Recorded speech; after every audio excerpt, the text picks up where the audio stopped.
Well, we've got more news, obviously headlines over the weekend about the snow, continuing problems today with all the rest of today's news, and more on that. Here's John. Yeah, it's tough in some places this morning, Sarah. The RAC warning that this will be Ice Rink Monday for some parts of the UK after the snow that fell over the weekend froze overnight. The Met Office issuing yellow weather warnings for ice for much of the north of England.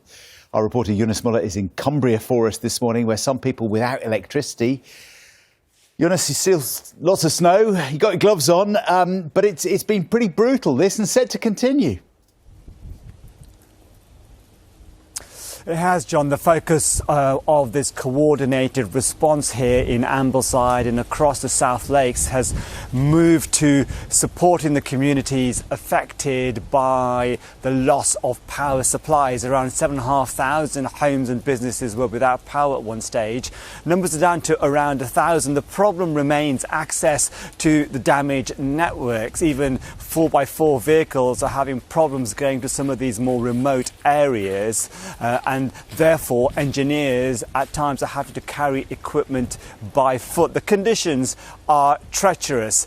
As far as the wider weather situation is concerned, you can see that snow has turned to ice. There has been thawing of the snow that causes its own problems on isolated roads. You'll recall that at one stage around 30 centimetres of snow fell here.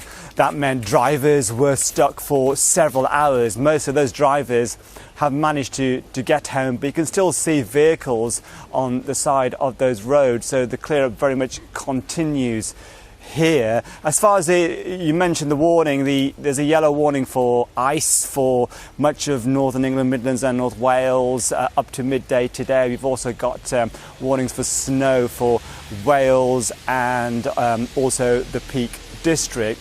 So if you're out and about, I think the message is to be careful. Most of the roads here in Cumbria, however, are now passable with care, but those problems still persist in those isolated areas.